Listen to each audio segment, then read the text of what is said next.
Testing, testing, testing.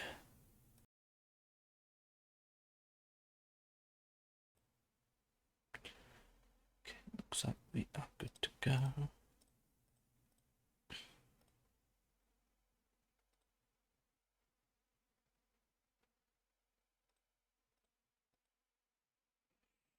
As I thought I failed to do proper preparation, I forgot something very important. I forgot to actually open up this document.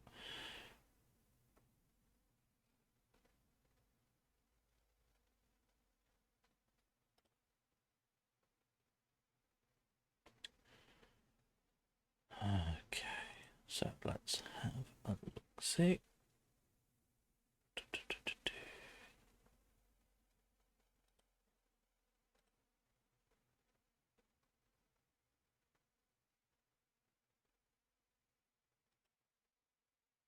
Hello. Okay. So, today what we are going to do is we're going to take a quick look at the new One D&D, and then we're going to do some subclass design. I think we might jump to some horror adventure writing, but I think we'll look at doing some subclass design today.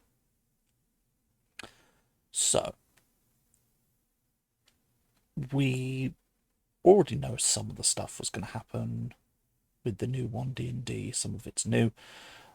Interestingly, they are changing the name race to species, which does have its own baggage.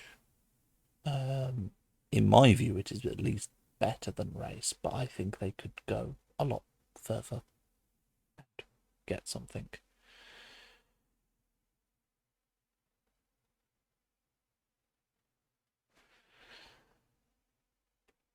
I know they're wanting some feedback, but I do think there are potentially better names they could pick than species, but it's definitely a step in the right direction.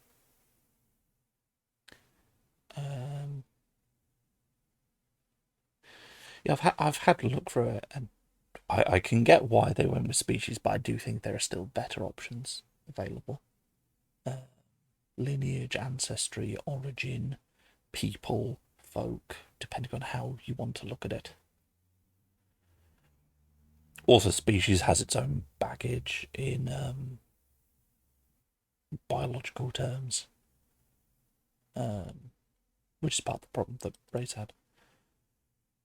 So we've got cleric, obviously it's a priest class group priest, we've seen all this before. Prepared spells per spell level. I still am not 100% comfortable with this. I get what they're doing. I much prefer here's your spells known, here are your spell slots.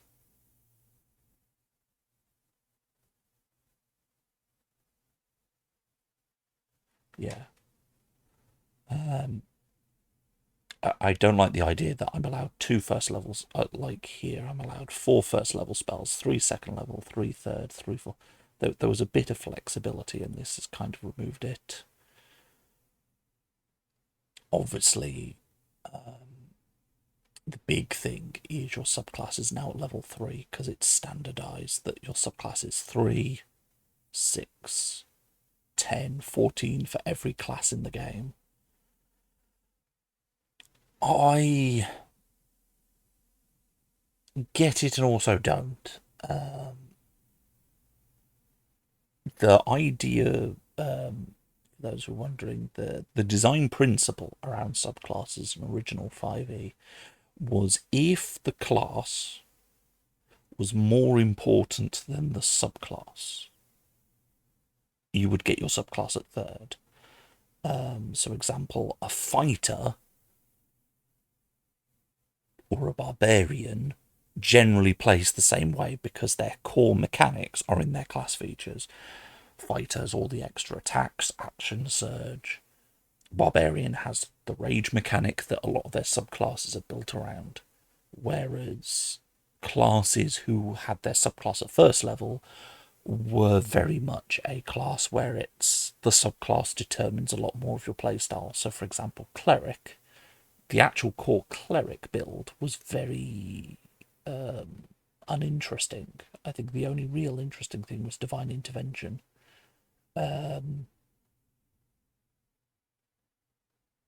Most of the interesting stuff for cleric came from subclass. I think the biggest offender for me for this is warlock, because it doesn't make sense why your patron suddenly finds you at level 3 when the entire idea, though admittedly the way they phrased it was their intent is for all, but it may be most classes have their subclasses at level 3, so we might see warlock be an exception. Warlock is probably the biggest one where I would have an issue them moving it from first to third. Their logic is that subclass decisions are incredibly important for the character, and you should have a couple of levels learning the character that everyone who plays that class can relate to, and then you have at third, once you've got an idea of what the class is, then you can do something special, which doesn't fully work when not every class's more interesting mechanics happen after third, but still. It's like I can kind of understand it, but also, I mean, even with new players, a lot of people have a rough idea what subclass they want to play because the subclass tends to flavour a lot of the character. It's the reason you can have a whole party of one class is everyone can pick a different subclass. The other reason they wanted to do it was to stop multi-classing, where you basically take a one-level dip to get a subclass and a load of special abilities. So that's why they've done the move. Admittedly, I quite like the fact that Channel Divinity... So Channel Divinity used to be you had Turn Undead and then you would get your subclass. Now it's you get a...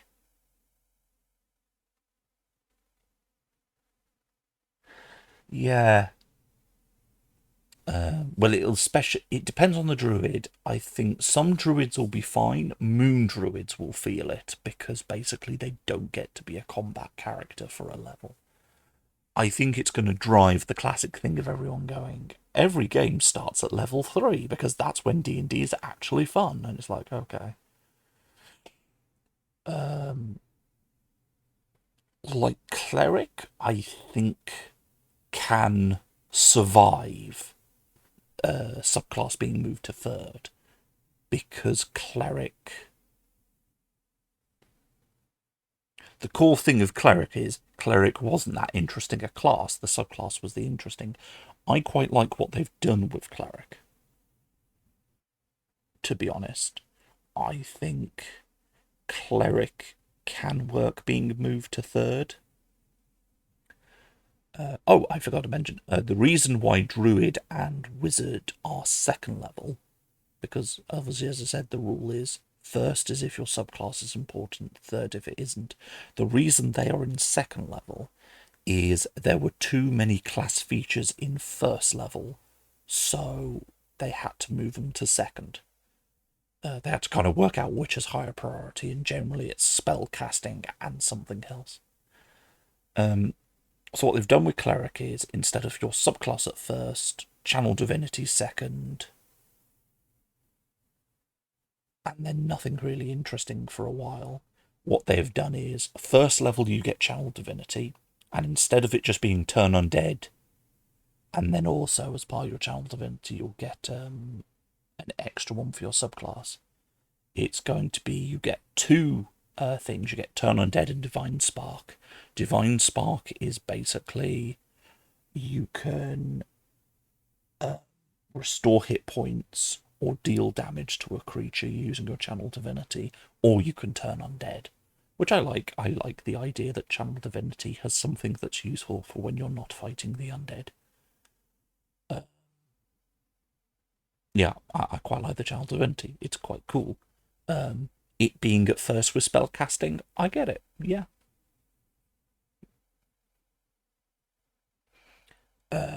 Also, it means you can theoretically never need to worry. Say, if you just use this for healing, you could go, well, I'm not going to take any healing spells. I can focus on other stuff. Holy Order is very interesting. Basically, when you took Cleric, usually part of your first level thing would be you either got martial weapons or you got armor proficiency. What they've done now is at second level you get a Holy Order and you get to pick either Scholar, Thaumaturge, or Protector, which is kind of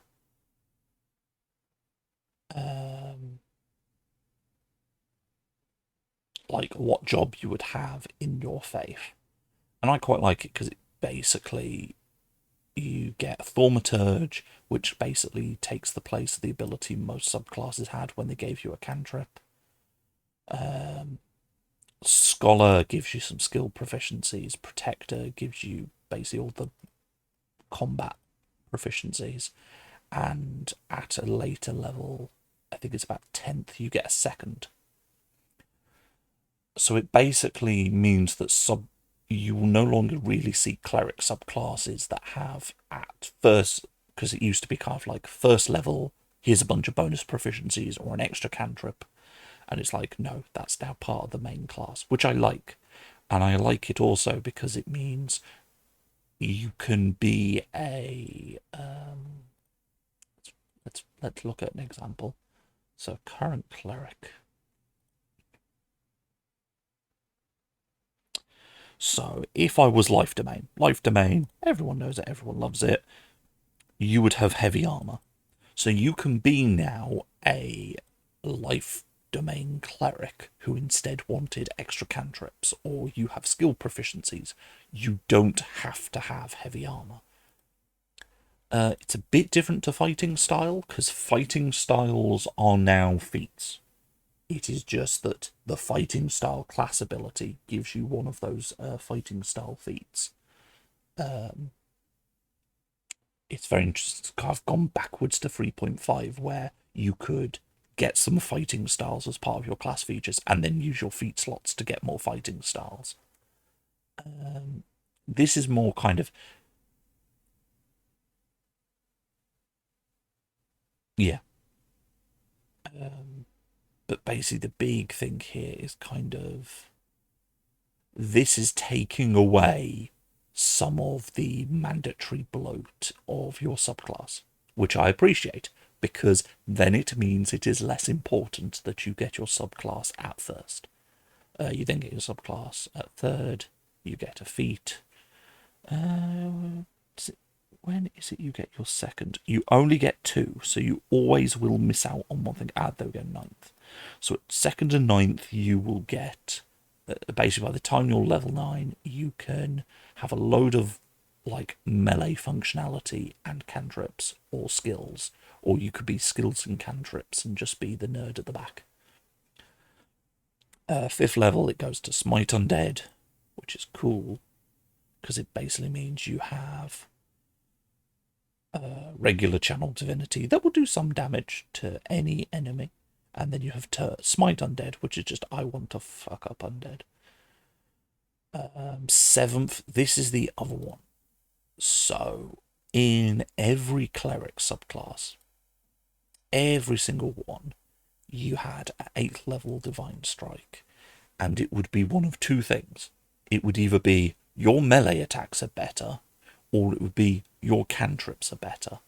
And the reason that's existed in every subclass was that the cleric doesn't scale. They do not scale at all damage-wise with the other classes. So what Divine Strike did was basically kind of let them catch up.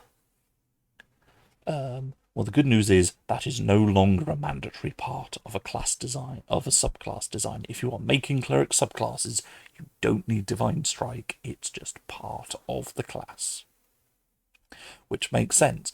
It's like Holy Order and Blessed Strikes are great because effectively they were, here is something that is mandatory for every cleric subclass. You no longer have to pay attention to the mandatory thing for every cleric subclass, which I appreciate. Divine Intervention is just better, though they kind of give the advice that the DM picks the nature of the intervention. The effect of any divine spell is appropriate, as like a hint, hint, nudge, nudge. This isn't quite the wish spell.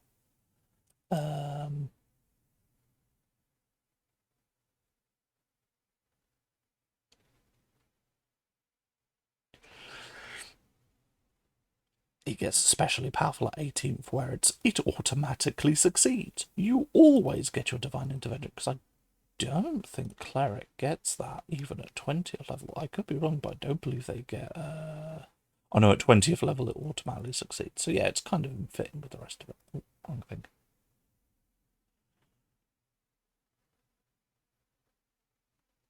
Yeah, and then you get your epic boon.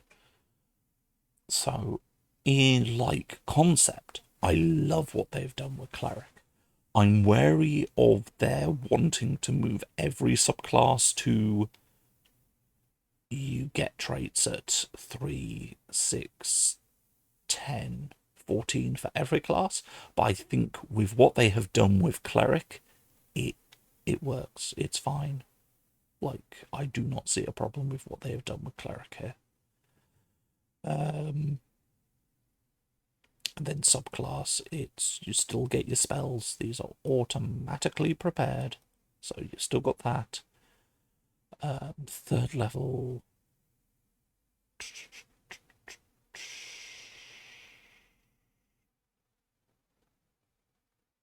Okay, that's slightly changed, because I think... Oh no, it is the same. Just worded differently. So your channel divinity, so every subclass is still going to give you a channel divinity. It's just now, instead of getting it at second level as part of your channel divinity action, you get it as part of the 4 skills you will get. And then you have another 2 abilities that aren't like... Okay, yeah, so kind of they've taken out Divine Strike, they've taken out Channel Divinity. You still get 1, 2, 3, 4. Yeah, so you still only got with the same amount of skills. Yeah, I like it. It's fine. It's good. Nothing over the top. I have a problem with Ardling. And it's a very simple problem I have with Ardling. Ardling is cool. Ardling is great. Let's have a look. Are they in Morton Canaans?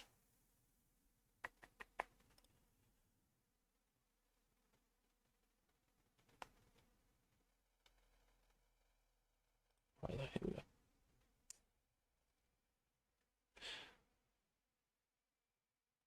Because you have to kind of compare them really to shifters.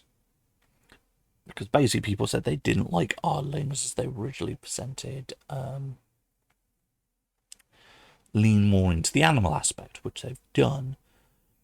So a shifter has dark vision, whereas a Ardling has proficiency in perception. An Ardling has divine magic, whereas a shifter just has some skill proficiencies.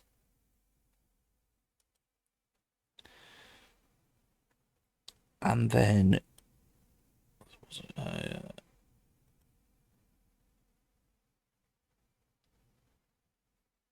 yeah, so you get a constant static Benny, whereas shifter you have to use a bonus action to transform to get the basically similar effect. It's like a more powerful version of shifter, and I don't know how I feel about that.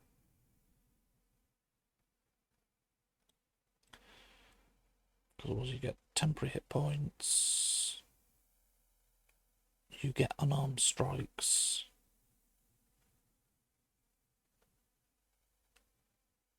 bonus speed.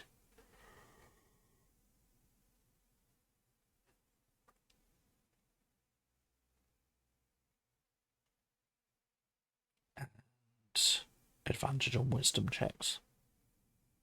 Whereas this is, you get climb speed, and once per turn, you can increase your melee damage by.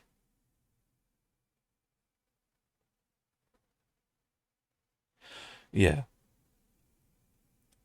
Yeah, I've watched the video and I kind of get it, but the problem is they lent the other way, but they kind of lent the other way so far that it's like this is a superior shifter.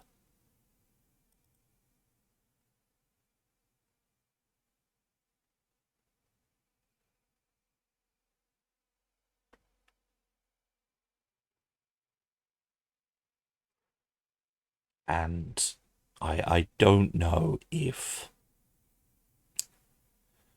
I know I like the concept of Ardling, I really do, but I think they kind of need to find a middle ground between the two Ardlings that doesn't step on the toes of Azimar or Shifter too much. Dragonborn, I appreciate.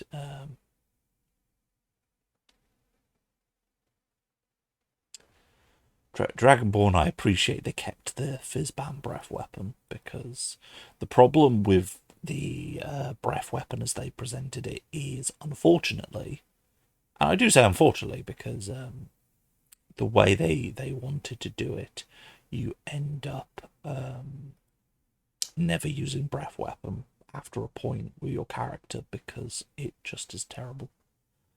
Here we go. So did they? She got a breath weapon. You got resistance. They then get a energy protection. Jim got breath weapon, resistance, and then okay. So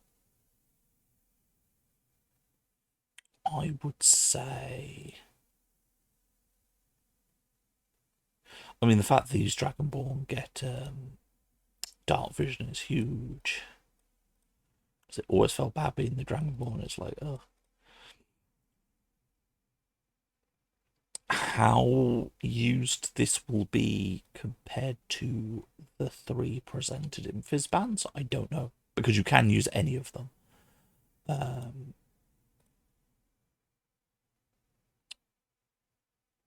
That's not to say the Dragonborn is bad. It's just obviously people are going to have a preference which of the two they use. Goliath has had a drastic change because now you get a giant ancestry.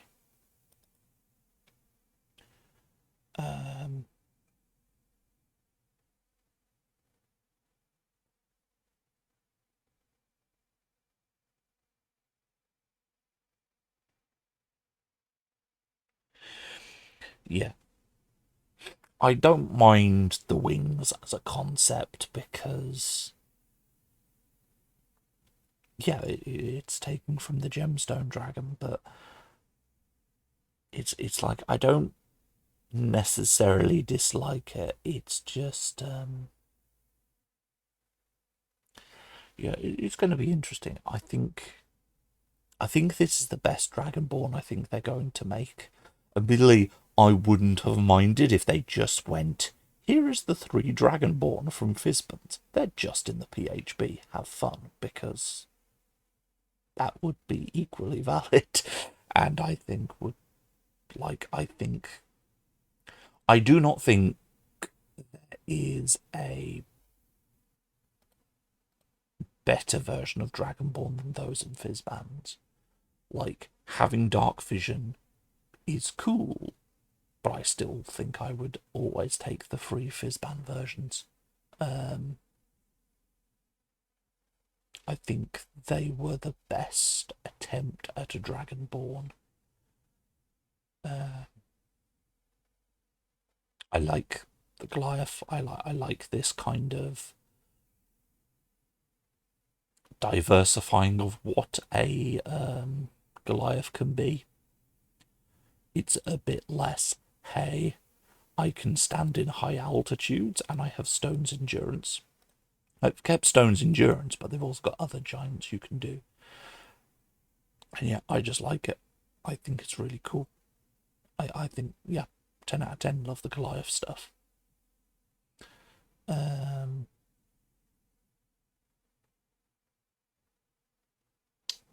Epic boon. So they've given us some of the stuff that mages and priests can take. Having a true sight is cool.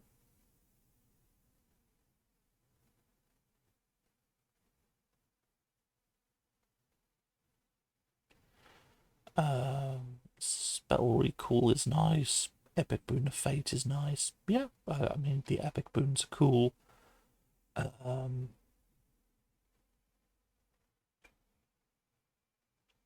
What have they changed? Aid has changed.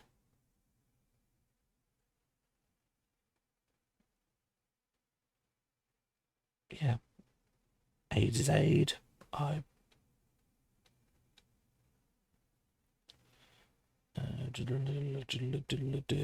know a spiritual weapon is now a concentration spell, which kind of, it makes a bit of sense, to be honest, considering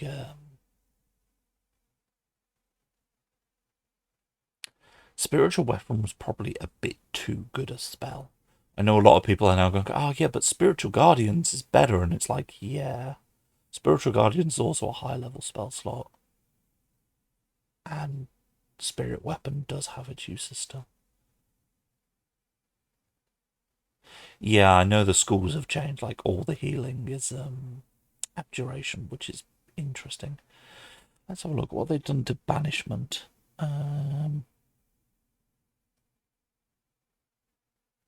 Save and throw goes to a demi-plane. Capacity.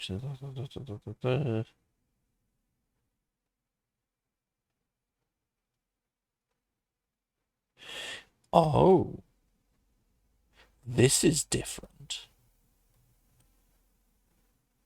If the spell lasts on the target for a minute, and the target is an aberration, celestial, elemental, fey, or fiend, the target doesn't return. It's instead transported to a random location on a plane associated with its creature type. Interesting. Because it used to be you either went go home or go to demi-plane. Whereas now it's go to demi-plane. If you break out, you're back. If you're not, you go home. Barkskin.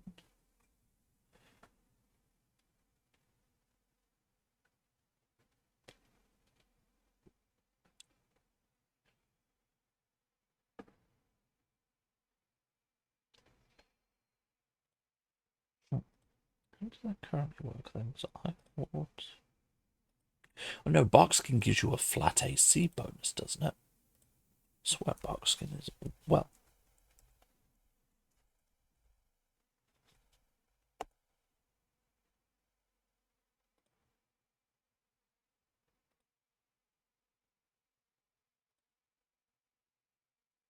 Yeah, your AC can't be less than 16, whereas now it's a regenerating temporary hit point. Yeah, that's fair. Like, that's very fair. I think ooh, this one's new. You can move or take an action, not both. Ooh.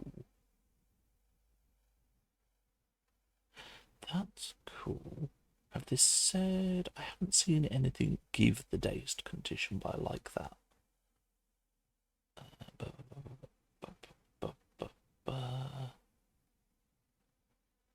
I do like the changes to exhaustion.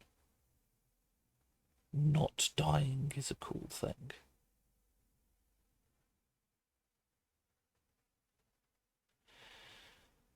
Guidance as reaction.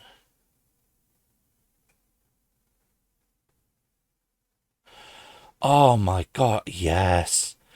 So basically, for context, they have made guidance what most players use it for. Because what you'll often hear at a table is someone's got guidance as a cantrip, and then someone goes, "Oh, I failed the roll." They're like, "Wait, can I give them guidance?" It's like, technically they've already rolled. Yeah, but I would have given them, and it's now it's no, you can. Also, it's not a touch spell. If I recall, guidance you had to touch the creature. Now it's 10 feet. So I like guidance. It's now kind of the spell that people use rather than the spell that the rules said it was. Oh, we still have heroic inspiration.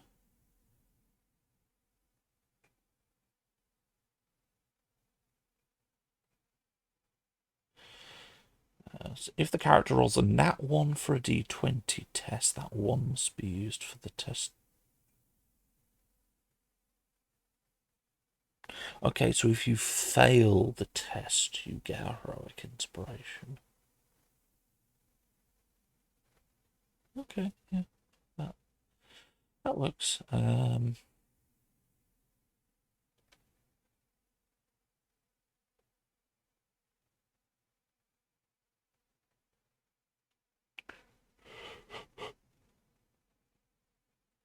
Spend it.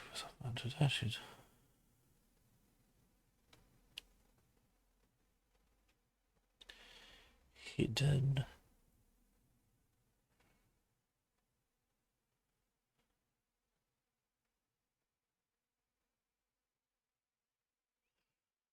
Hide. Incapacitated.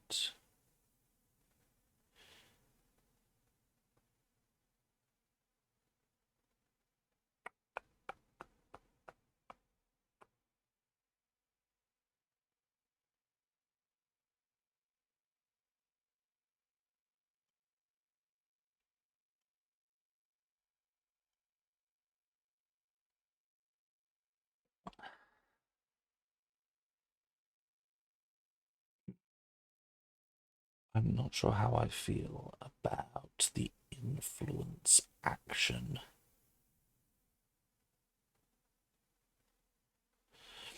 Yeah, I think a good amount of it is kind of making rules that how people tended to play it rather than what was written, and they've kind of changed what was written to actually meet how people play it.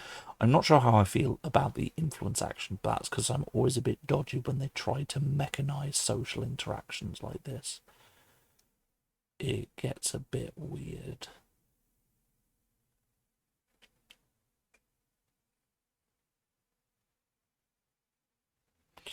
I do like the new version of two weapon fighting. It is good.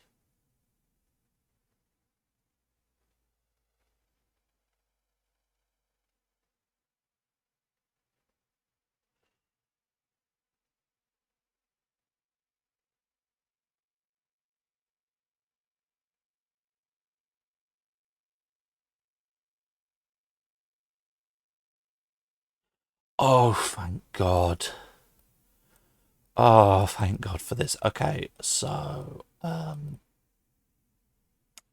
what I am referring to here is the way in the previous two UAs they phrased long rests was if you had a fight.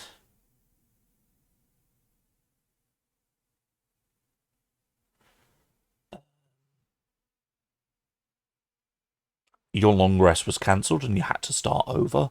Now it's if you fight, cast a spell other than a 0 level spell, or an hour of walking, you're considered to have interrupted the long rest. So you get a short rest. Then you can resume the long rest. It just takes an extra hour to finish. And you're just like, yes, this is the best way you could have phrased it. Because it stops people just going, I'm gonna, it allows for things to happen in the night without it ruining everyone's long rest. Especially because not every player gets to.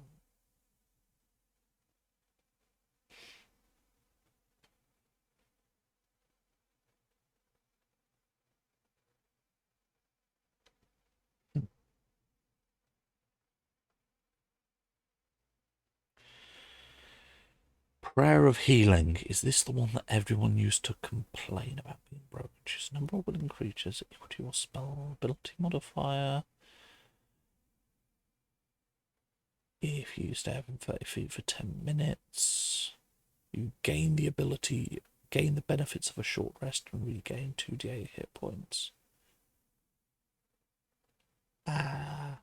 Yes, I think Prayer of Healing might have been the spell that everyone complained about because it was better than a short rest.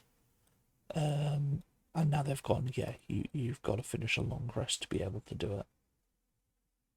I appreciate that, yeah.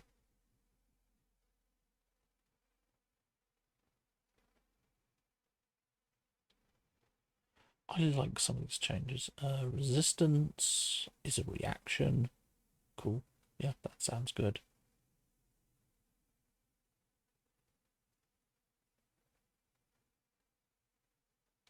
Oh, hold on. So resistance now gives you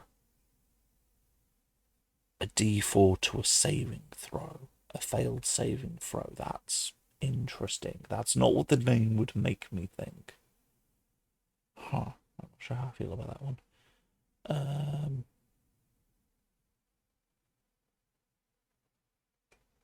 Yeah, spiritual weapons now concentration.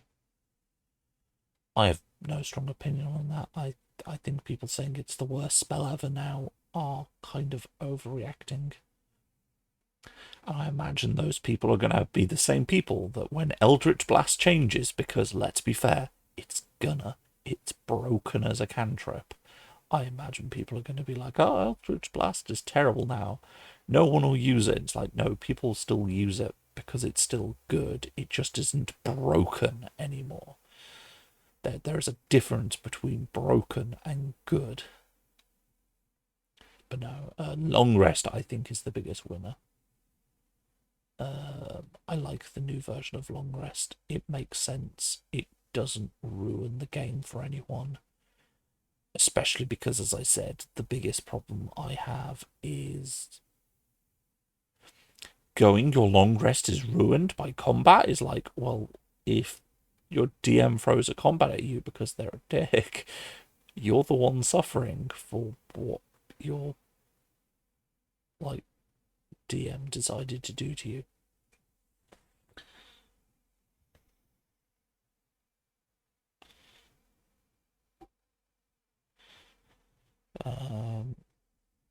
It got rid of the auto pass auto fail on d20 checks. Yeah, so that's it. In general, I think Ardling needs more work. Goliath I like. Dragonborn I like, but I still prefer Fizzbands. Cleric is generally good. I like what they have done to the core cleric class to make it work that you get your subclass at level 3.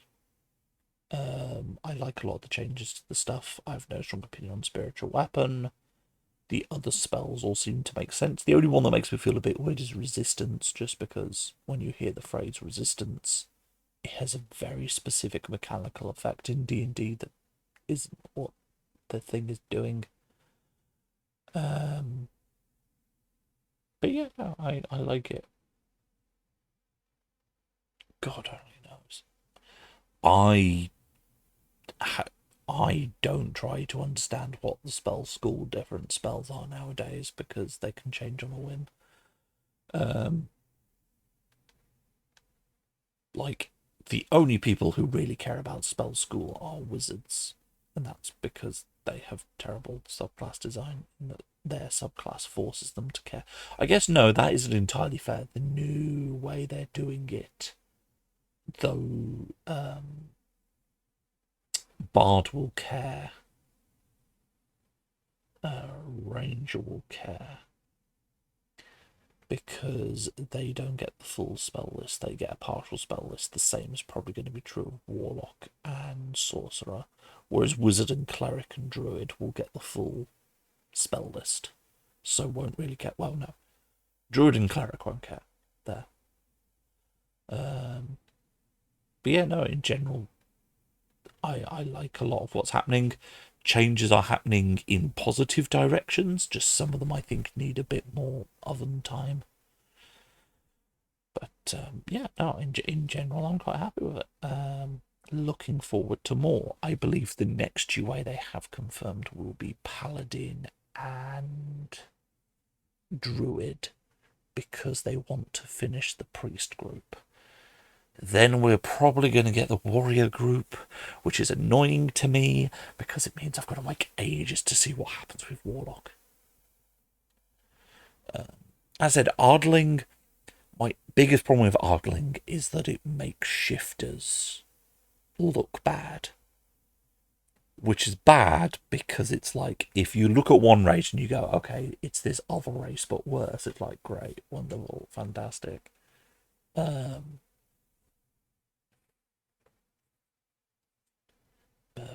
we will see. Right, so what I have been working on is a small project. It wasn't meant to be a big project, but it's a project that I've kind of taken on. Obviously, Mystic in Playtest, Order of the Azure is done. I'll briefly advertise actually while I'm talking about Order of the Azure. So Order of the Azure is now on our Ko-Fi. What I tend to do is every month, if I do a membership for £1 on Ko-Fi each month, I try to get out a piece of games design each month. And if I do any videos on YouTube, people get early access. The key thing is, basically when I finish subclasses, I won't post all of them, I'll do it one at a time, but basically I put stuff out on the Ko-Fi for members. I believe it should be, if you've got a membership, you can just, while your membership is current, you can just look at all our games design. That is how it should work. Whether or not that's how it does work is a different matter entirely. But yes, so I'm currently, because I've been enjoying working on subclasses, I decided to take an old UA, very old UA, like super early 5th edition, called Modern Magic, which was an attempt to, what if we did D&D in a modern / near future setting? So, you know, slightly, probably as advanced as like a cyberpunk setting. You know, it's not far future, it's kind of close-ish. So I've been working on one subclass for each, and some of them are a development of the UA, which was 3. There was the City Domain for Cleric, there was Ghost in the Machine for Warlock, and there was Technomancer for Wizard. And I've been working stuff, so for Artificer I have made the Cyberneticist. They get a few spells from the new spells. I say new, they came from the UA. I'll probably look at adding some other spells as well. I also need to work out a hacking system.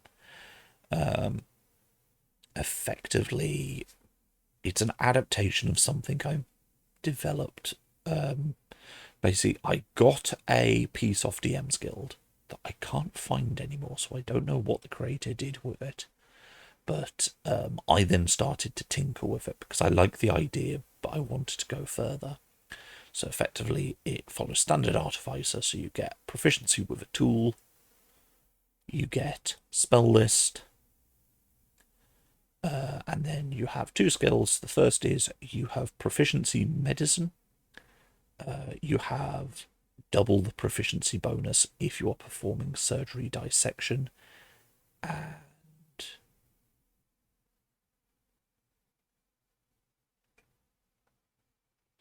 and effectively this one also lets you, yes, Blue Mage was completed, sorry I didn't see that.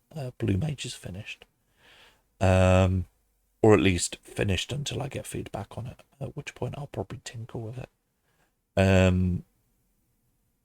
And then this also let you do light cosmetic changes for free, just because if you're going to have a body modder, let people have aesthetic changes for free.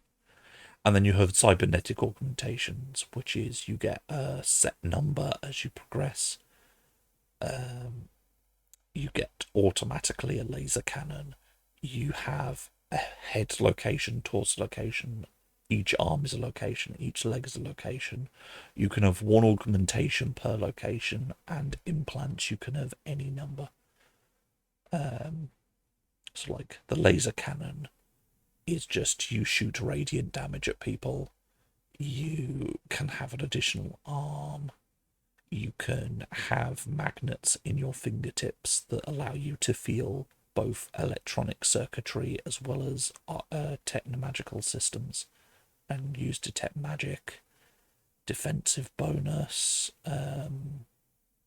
stronger arms, better eyesight, stuff like that.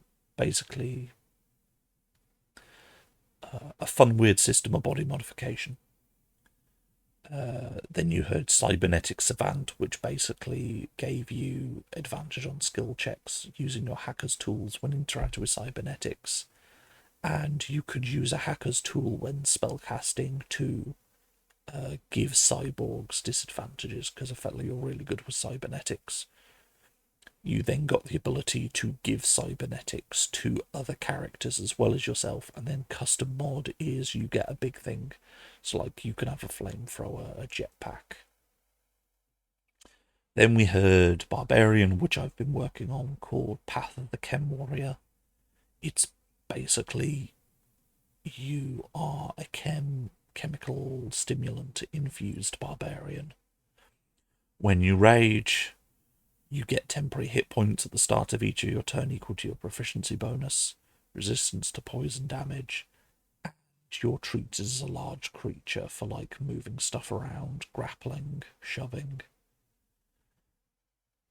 At 6th level, you can wield one two-handed weapon as a one-handed weapon. You only get to ignore it for one weapon, and you can dash forwards as a bonus action, effectively knock someone over if you hit them. You get basically a charge attack.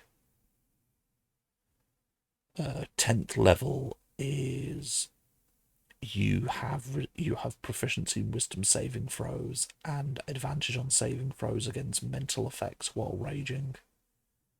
And then 14th level is, as long as you're not wearing heavy armor, you get the benefits of the normal rage skill without raging. So advantage on strength checks, rage damage bonus, resistance to bludgeoning and piercing damage. In addition, you're also immune to poison damage, and you get the carrying bit of the original chem infusion. But that is you at level 14, so, like, there's still benefits to raging, such as wielding a two-handed weapon, one-handed, and stuff like that, but it's effectively your form is a bit overdone with. Hold on, let me just. I just realised I've not turned off dark mode for my poor eyes. Here we go. Back to normal things so people can see. Where are I don't know why the background here has the weird coloration. I'll have to look into that. Bard, I'm not sure what I want to do yet. My current thought is potentially like a college of influence, which is basically like, what if a bardic college of influencers? Or I was considering invention. I'm not entirely sure.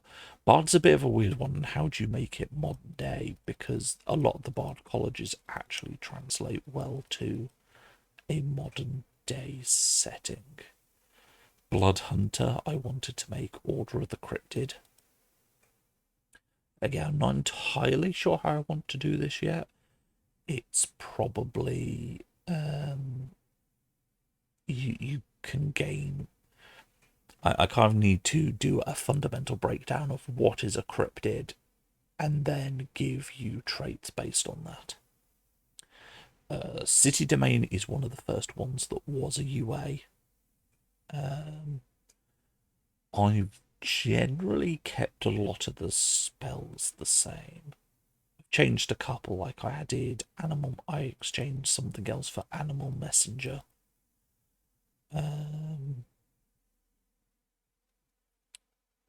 You get proficiency in firearms and vehicles land. You're at third level. While in a city, you have advantage on an intelligence or charisma check related to the city or its inhabitants, and are considered proficient in the skill while doing it, which you get a number of times your proficiency bonus. Basically, you are very good at talking to people in the city and finding out things about the city. I, as you can tell by the levels, have built this in line with the One D&D in the assumption that it will carry over. Spirits in the city is basically you can get. This is largely unchanged from the UA. It's basically you can make utility systems in the city activate or deactivate, and you can like make cables come out the ground to trap someone. Block watch I have slightly changed. You have dark vision, and while in an urban environment you have a climb speed, and you are considered proficient in insight and perception checks. Basically, you're good at getting around and keeping an eye out in a city. And then express transit hasn't really changed, which is basically if you go to like a bus stop, you can cast teleport spell to another bus stop. Like, I didn't change it too much because largely I think it met the narrative. I've changed a few bits, like making it Heart of the City based on your proficiency, because obviously 5e has changed a bit since this was originally designed. But I like the concept in general of kind of what is the city domain? Well, it's kind of you're good at navigating the city, learning about the city, interacting with the city. This one is me being a fucking nerd. Circle of Transformation for druids. It's when you wild shape, your beast form is metallic. So you get bonus to your armor class. Basically, you're a construct. You get the rules for construct and a +2 bonus to your armor class. Also, you get the Moon Druid combat wild shape. At 6th level, your attacks in your beast form replace your damage type with lightning damage. No, the transforming, I didn't make a transformer for this bit. I just made it that your wild shape is you are a machine creature. The transformers here at 10th level, while in beast form as an action, you can move into a vehicle form. If it's medium or smaller, you get to turn into a 2-wheeled vehicle. If it's a large or larger creature, you get to turn into a 4-wheeled vehicle, which have their own stat blocks. It shares a hit point with the wild shape, so the wild shape will deactivate at the same time. But other than that, it follows the rules for wild shape. I did, in fact, make Beast Wars. And then Perfection of the Machine, max level, is your mechanical wild shape and electrical strike. So the way I describe it is kind of at 14th level, when you're not wild shaped, you still kind of may have some of your mechanical beast form features left on your body. You can describe it however you like. So you can replace your melee attacks with lightning damage, and effectively you follow the rules of a construct when not using a wild shape. When using your wild shape, you then gain resistance to bludgeoning, piercing, slashing damage from non-magical attacks, and immunity to poison, as you just become more machine. 2-wheeled and 4-wheeled vehicles. Basically, I took vehicles from the Devil Adventure and modified them so they have lightning machine guns attached to them. Like, The first thing I came up, like the moment I went, I want to do a modern day thing, I did come up with Circle of Transformation. I don't know why this is the thing I came up with first. As I said, cyberneticist was me modifying something I'd already worked on. Instead of it being fantasy surgeon body mod, it's more cybernetics. Barbarian Path of the Chem Warrior was kind of something I came up with last night. I was like, yeah, what's a barbarian in a modern setting? Probably someone who has far too many chemicals going in them when they're raging. Druid was, this is my favourite so far. Though I think I like, when I work out what I'm doing, it's Order of the Cryptive I'll enjoy. I can't say I enjoy City Domain, because largely a lot of it is based off old UA. I just modified it because I like the story of it. Fighter, I don't fully know yet. Probably something gun-based. Monk will be something about parkour and moving around an urban environment. Paladin, I was considering maybe being like activists, standing up against unjust authorities. Like they're the person you might see in the middle of a riot or a protest. Scion, I want to have their subclass interact with hacking. Ranger, I have no clue. This document's out of date. I have a clue. I have an idea. Cyber operative for Rogue is basically heists teleporting through the web. So I'll quickly go through Ranger. Ranger, the idea I had, because I had an idea, I thought it was stupid. Then I went to some of my friends on Facebook. Hey, I have a stupid idea. Anyone got idea for Ranger?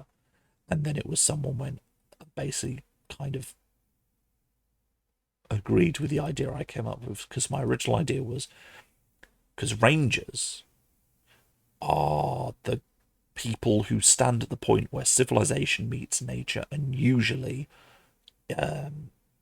generally in newer books, it's Ranger is the mediator between nature and civilization. In the PHB, it often describes it as Ranger is the person who protects civilization from nature. So the idea I had is, if you go into a city, there are places where nature will reclaim the environment from civilization, and that is usually abandoned areas or in the sewers, in catacombs if you're under a very old city. And I kind of had the idea of the Ranger being someone who, they're kind of, because the other thing about Ranger is, if you think about it, Ranger is a super knowledge monkey class. Rangers are all about learning. They know about their enemies. They know about dealing with the environment. So to a degree, it was kind of, it was kind of like, what about an archaeologist Ranger? And then I kind of went, it's got to be a bit more urban than that, but effectively it's someone who is, it'd be a subclass that's about learning about the history of the city, learning things that have been forgotten or abandoned or hidden away, and then like effectively urban exploring these abandoned places. That's my idea for Ranger, at least. Then we have, so Rogue is cyber operative. Sorcerer, I'm calling the digital soul. It's kind of like,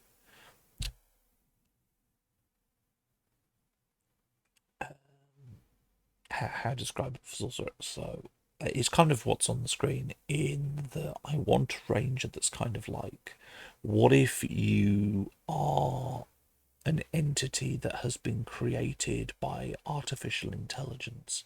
Like, your very soul is the product of artificial intelligence or computers. I don't want to go down the route, though, of gene-edited children or clones, because that technology exists today, And I don't like the idea of going designer babies are special, because whether or not you're deliberately wanting to say it, if you start going down the gene editing route, it's like, oh yeah, designer babies are intrinsically special and magical. It's like, no, they're not. It's just the parents got a hand in being able to decide what traits they had. So I kind of want the idea of like you have an artificial soul, but you are not necessarily, gene edited baby.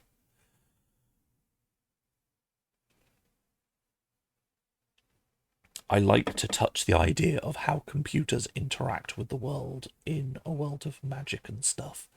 I don't necessarily want to start going down the route of eugenics is great. Maybe. And then Warlock is Ghost in the Machine, which I will talk about that in a minute.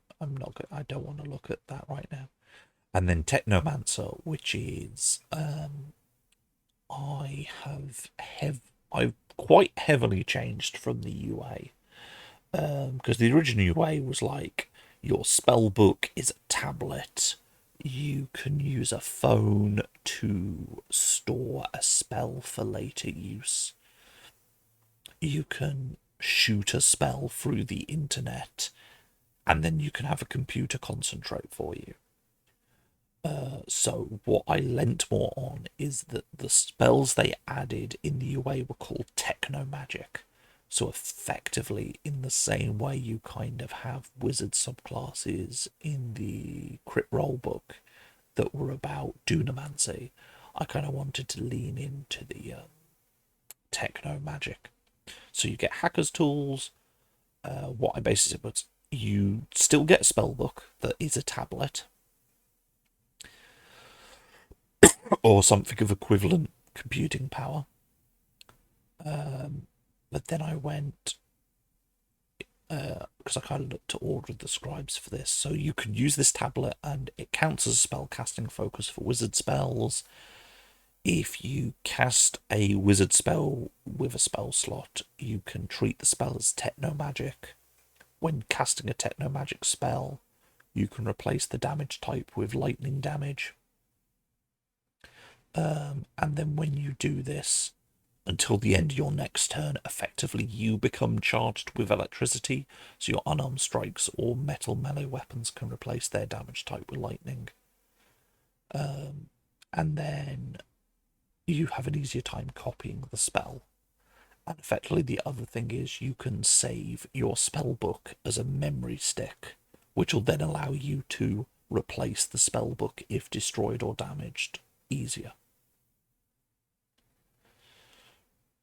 Then Bluetooth casting was basically if an ally has a electronic device with a computing power equivalent to a mobile phone, you can effectively Bluetooth connect your tablet to their phone and cast your techno magic spells as if you were stood in your ally's space.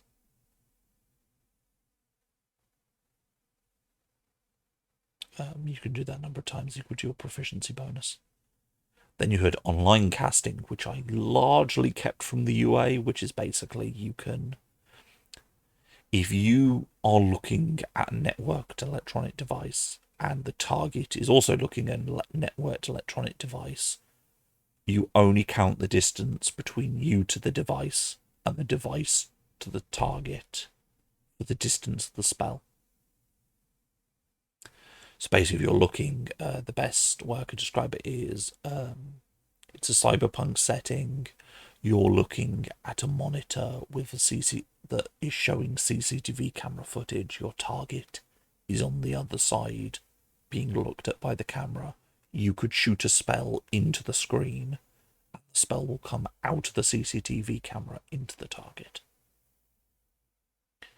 And the other thing I did, because I couldn't get this idea out of my head, is you can effectively store your spell book that is your electronic tablet on the cloud, meaning as long as you have that spellbook that exists and it is connected to the internet, you can use any non-attuned electronic device that's got a power equal to a tablet and just use that as your spellbook. Because effectively you are connecting to the cloud. It's a bit silly, but I just like the idea of, what if your spellbook was in the cloud? And it also means you could back up and recover your spellbook without using a USB stick then. And then Digital Mind is, you can have a laptop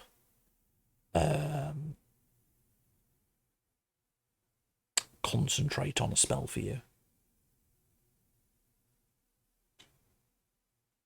Yeah, Tyler.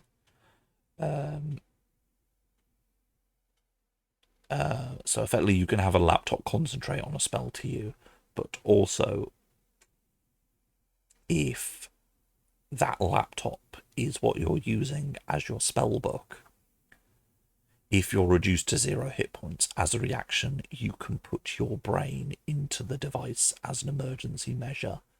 And then, should you die, you can communicate via the laptop. You can cast spells from the laptop. And the laptop does count as a body for the requirements of restoration magics. It's basically at a 14th level. If you were to die, you can be shoved into a laptop. If the laptop is then broken, you're fucked. But theoretically, it's like, you go down.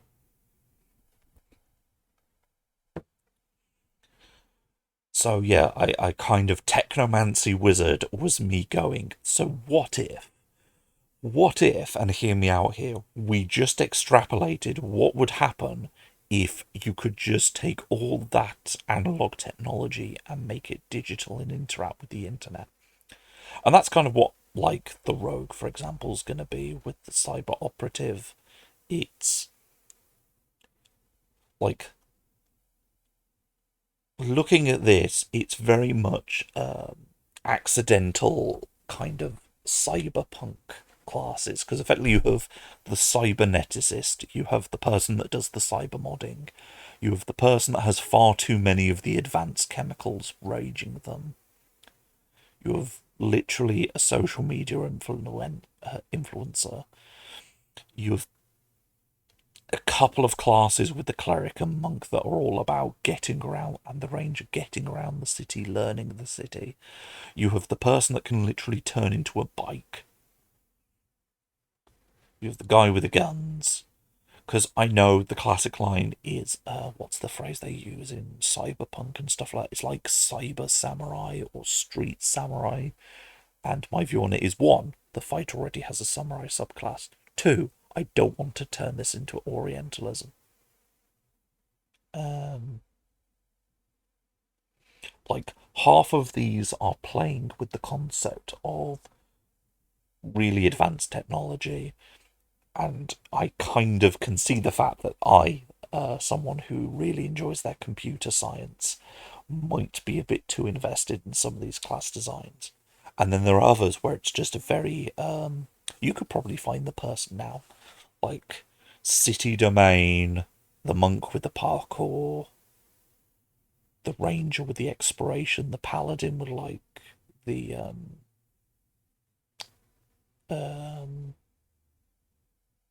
protesting and activism. Like, they could exist today, all of those subclasses, and then you have the ones where it's like, I can teleport through the web. And it's like, yeah, you don't exist. You could not exist now. And then we have Ghost in the Machine. So Ghost in the Machine is the other UA. And I don't know what to do with this. I like the idea that your patron is a Ghost in the Machine. The problem is, how do I phrase it? Ghost in the Machine obviously comes from the philosophical concept, the critique of the idea that the mind and the brain are two separate things. And then it was later used with effectively discussions in science fiction and artificial intelligence research to describe effectively AI gaining self-awareness, the soul, etc., etc.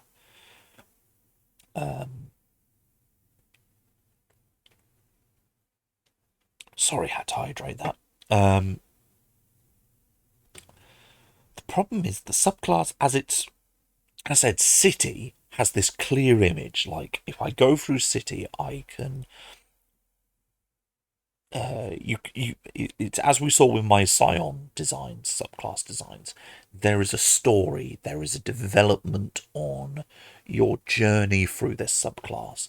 At the start of it, you're someone who's just a really friendly face. You're really good at knowing who to talk to, what you can very quickly know what's going on in the heart. You're connected to the heart of the city. Then you're starting to affect the city. You're getting the city to, just help you out a little bit here and there. Then it's like you're really good at patrolling the city. You're good at you can't just find the information. You can actively look out for stuff that's going on. And then express transit is you have free movement throughout the city. You can get your group of friends wherever you need to in the city. The Technomancer wizard has this progression of, first, you're messing with tablets. You're just storing your spells in a tablet. And then it's like, well, what happens if I just texted my friend a spell to cast for me? And then it's, what happens if I start fucking around with the internet? And then it's, what if I just get computers to do the thinking for me or to store me? There's this kind of progression. And then this goes to the machine, which is effectively you can temporarily disable computerized devices, then you can teleport along electrical cables, then your brain is resistant to being detected because your brain now acts like a computer, and then finally it's you can you can body horror someone by turning them into a machine and filling their body with living circuitry. It's like, I don't know, I can like, if I squint, I can kind of see where they were going in that as you're developing, effectively, you are becoming less human. You are becoming more this corrupting the difference between man and machine. I don't know. It feels very weird.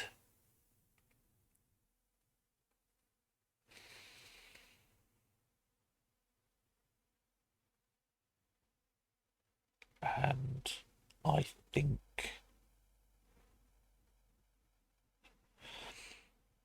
I know. I think to a degree I need to play around with this a bit because these two have like the implication of you are the machine, you know. Whereas these two, it's like I can teleport along cables and I can deactivate machinery around me. It's like these two and these two feel like two very. It's like there's a line. I'm not sure how I feel about that. I probably want to fuck around with it a bit.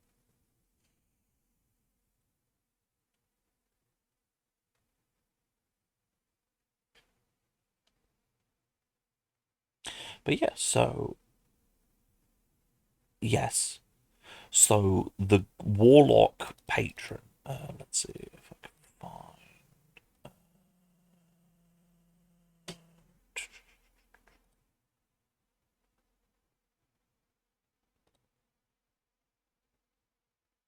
Here we go. You have made a bargain for power granted by an entity you believe to be completely digital. Whether it is a rogue AI or the spirit of a deceased hacker, the ghost in the machine is capable of feats that defy explanation.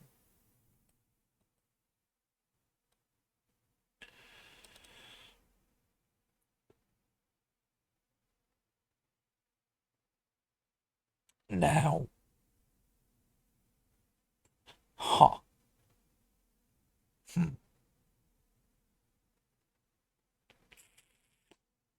huh, thinking, thinking.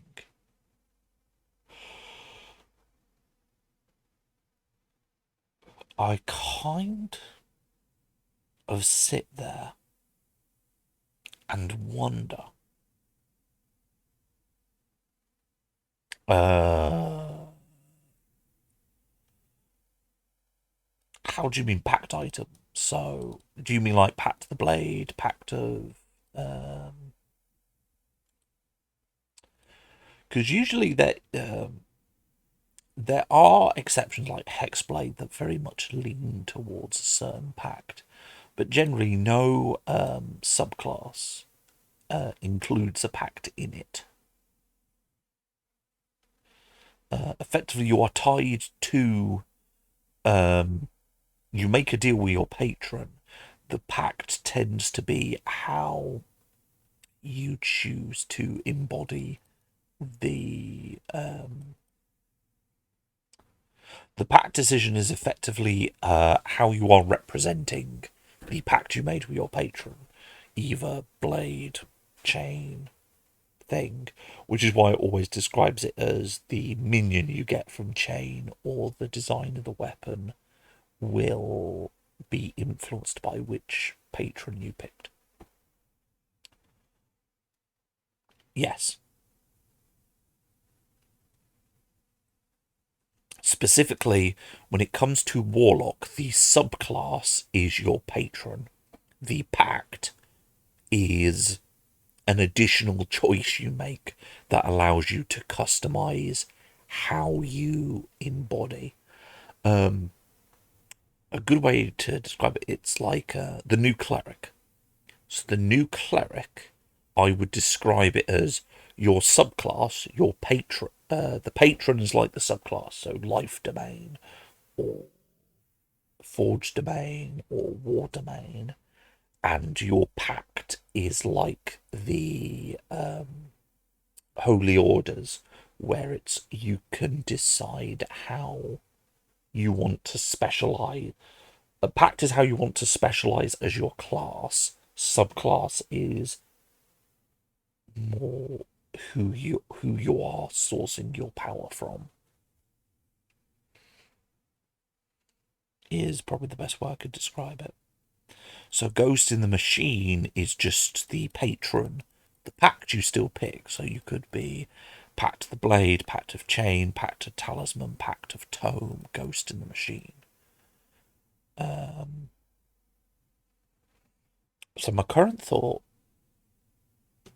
is there is a slight narrative beat here. I wonder if the narrative beat I would want to go down is.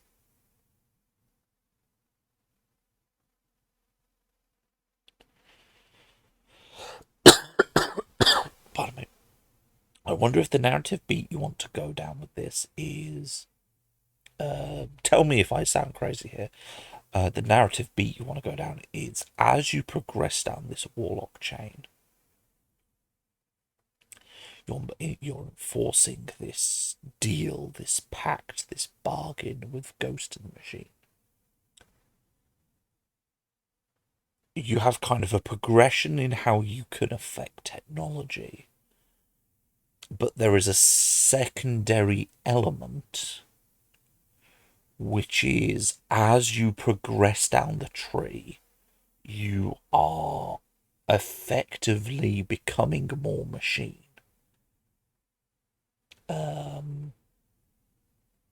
It's like as you grow more powerful as a warlock and going down this chain, it's yes, you are getting more powerful in how you can affect technology, but as a consequence, you are becoming more machine-like, which would help explain things like technovirus and personal encryption. Um,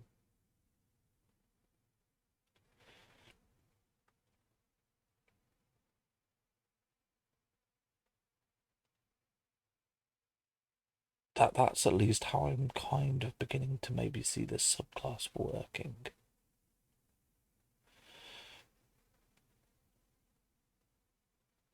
I already have a class that kind of went down this route. I had a class known as the Madness Domain, which was playing off the madness mechanic. And it was effectively, as you grew more powerful as a cleric, you gained additional flaws as you progressed, which kind of showed the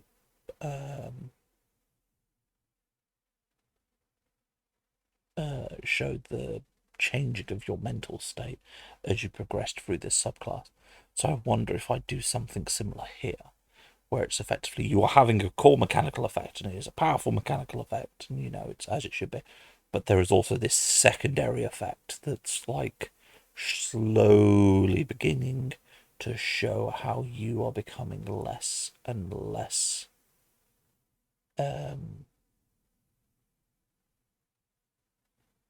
the line between you and machine.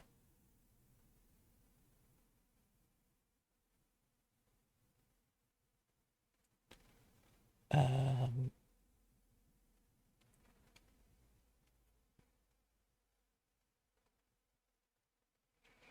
yeah, okay. I am beginning to have ideas how I could make this work. Okay. Let's have a look. So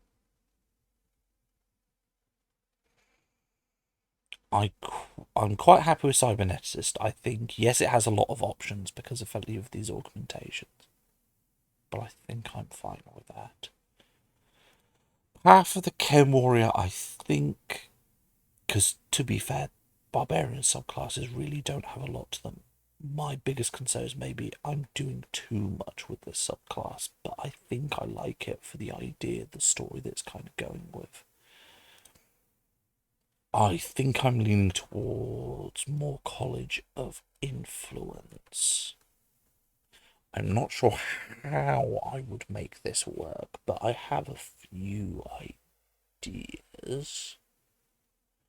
Um,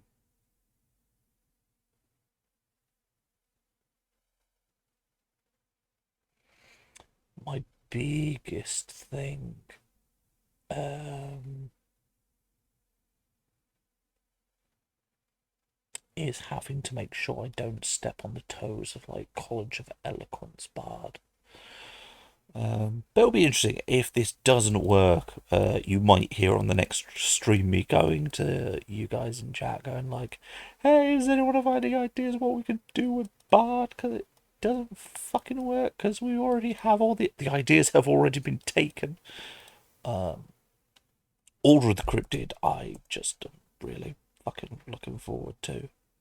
I don't know what I'm gonna do with this, but whatever I do, it's gonna be fucking fun. Because let's be fair, who doesn't like cryptids? Everyone loves cryptids. Cryptids are great. City Domain, I'm pretty happy with. It was already solid when I got it, but I'm happy with this. Druid Circle of Transformation is amazing, and I will hear no criticisms at this time.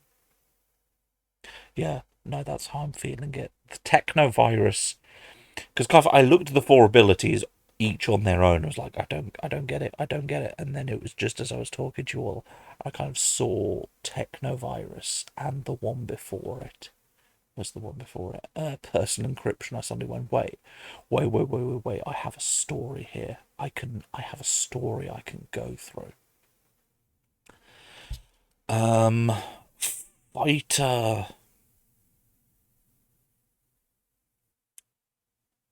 Fighter's gonna be weird. It's like me, Druid. Transforming Druid, absolutely amazing, goes next to Fighter. I fucking hate this. Yeah. Ooh, I quite like that idea, actually. That's quite cool. See, my thing was maybe like you had a lot of ability affecting groups of people, but yeah, I kind of like that you can use live stream mechanics to affect something. That's kind of cool.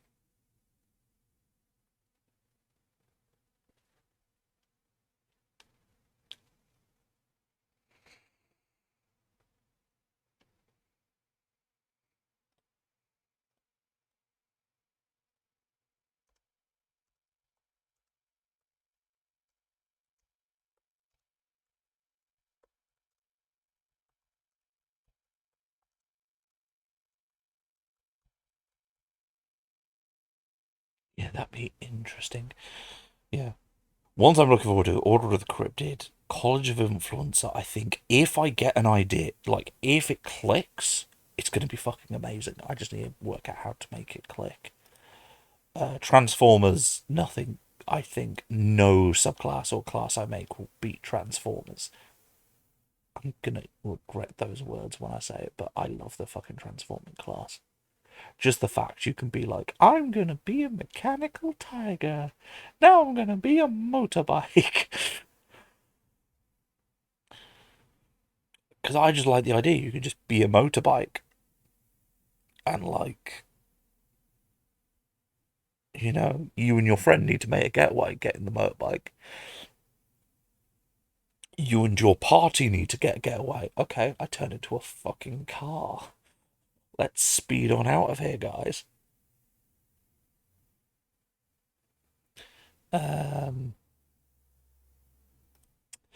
Fighter's one of those ones where I sit there and I just go,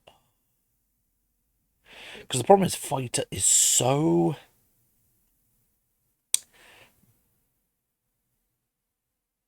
base. I don't want to say basic. That's not fair on the Fighter, but it's so simple because the way Fighter has currently worked is it's very much a here is a new fighting style. That's a subclass. Here is a new fighting style. That is a subclass. The only thing I can think of is, I guess, we have Gunslinger from Matt Mercer that's very much a Western, you're very good with a pistol kind of thing. Technically, yes, you could be good with other guns. Percy, for example, is really good with a sniper rifle. But it kind of, it's like it follows Western logic for how guns work.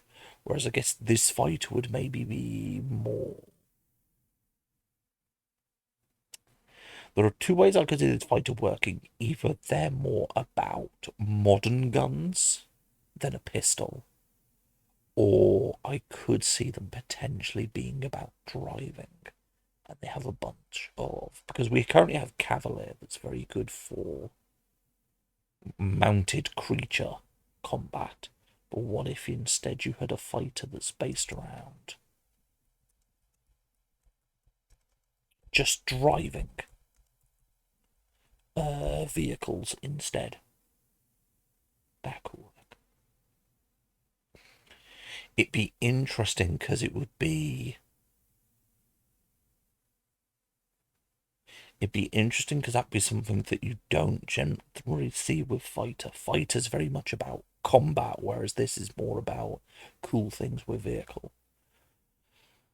Monk, I enjoy the idea of parkour. I kind of like the idea of trying to get it that the monk looks at the battlefield as a puzzle. Because let's be fair, the monk class is very solidly built. I know some of the subclasses like buff their fighting to an unreal degree, but like I think giving the monk more ability to move would be interesting because I think, as I said, the core class. The only problem I could see is that the monk already has a lot of very good movement skills, so it'd be interesting how we make that work. Um, Paladin, I'm not sure how I feel about Paladin. I kind of have the story in my head. It's how mechanical they work, and you've also got to come up with a good oath. Um, Style on a hacker is entirely going to be based on how I make the hacking rules, which I'll have to do first. Ranger, now I've got this concept in my head, I kind of like the idea of it. It's definitely not one of my favourites, but it's definitely one I'm looking forward to. Cyberoperative, yeah, it's cool. Digital Soul's going to be interesting. Um, Especially looking at where Warlock is. It's going to be to see how Warlock, Sorcerer, and Wizard I managed to keep the three separate.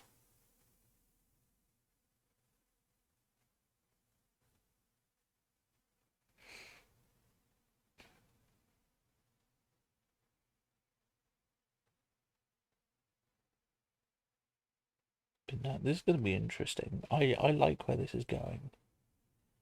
Um, So yeah,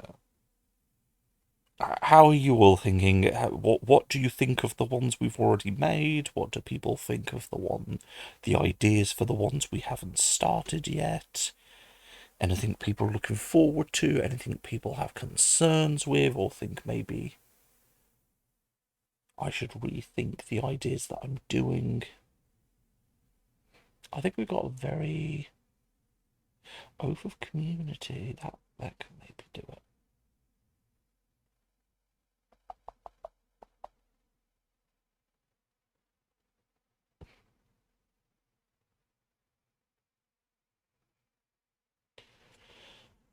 See, part of me is tempted to call it Oath of Justice, but the actual, because you have to write out basically the tenets of an oath when you're doing a paladin. And part of me is very tempted to go more for you're an oath of justice, but you're not an oath of the law, if that makes sense.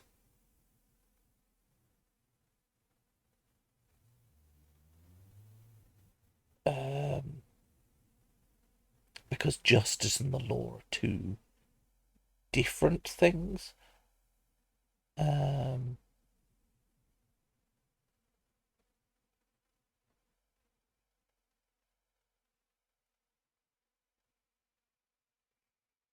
so yeah, it'll be interesting.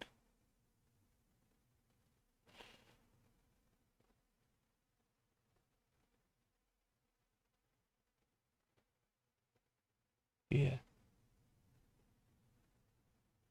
No, I like where we are with this. Right. We've been going for a couple of hours. As I said, I'm sorry for the late start, but um, I had work earlier today, so I'm rather tired. Which is why we're only doing this. We're not doing any game stuff. It's just do some game design, chill out, calm the brain, relax, just focus on thought. Um, but no, I quite like where we've gone. I think. I mean, I'm probably going to be poking this all week. Um, This is the thing. Adventure writing is one of those things you've got to be in the right mindset for. Subclass writing, dear God, you just need to have an idea and fucking run with it. Um, but I like what we've come up with so far, and I have thoughts and interest. So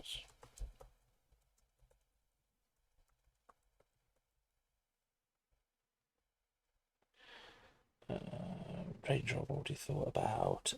Any other last minute things I need to think about? Yeah, I think we're good. I think we're a good point to finish for now. Because I can go off and think about actual, designs. Oh God. Actually, yeah. Let me just check something a second. Uh, hero.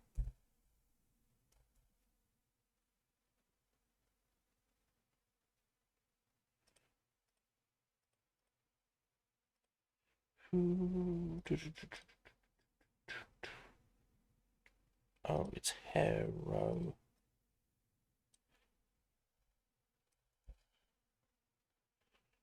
Right. Fuck. Ranger's tour guide. Yeah.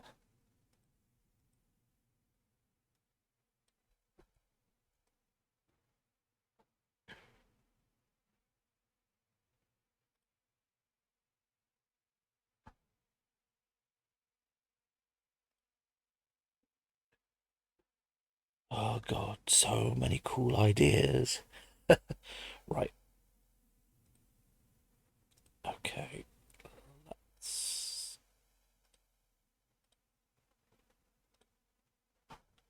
let's go right. So thank you everyone for coming. Thank you everyone for joining. I'm gonna try and get a load of design done because that's now a thing I do.